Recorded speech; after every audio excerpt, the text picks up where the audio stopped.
finding the right life mate and the right suitor for your son or daughter isn't an easy job, and it is quite important.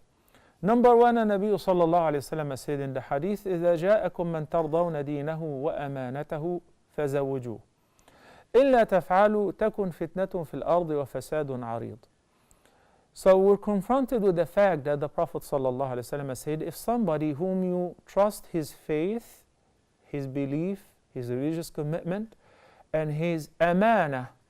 The religious commitment is the relationship between the servant and his Lord. He prays regularly? Yes, he does. He prays in Jama'ah? Perfect.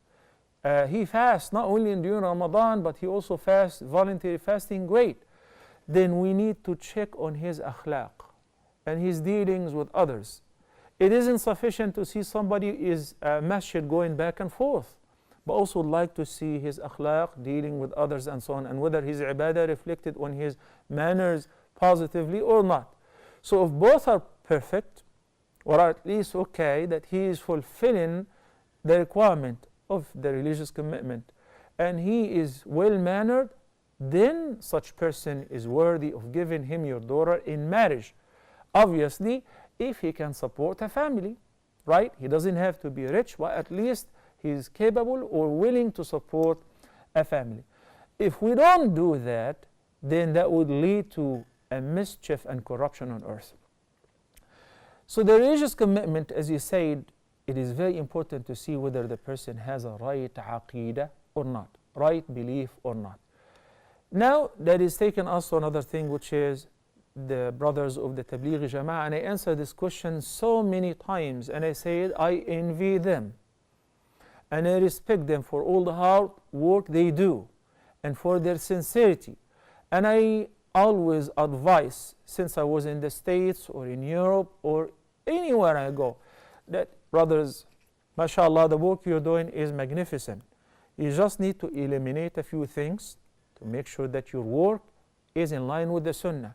There is no such thing that mandates that you have to do khuruj certain number of days every month or every year or per lifetime.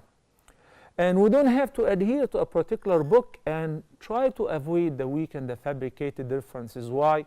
The Sunnah is very rich with sound ahadith. And we have, mashallah, thousands of virtuous ahadith with regards to do's and do not do's, etc. So we should rely on that. By doing so and only allowing the qualified dua to speak, not every person, because he joined us, he should stand up and give bayan and give the teachings. We will be great.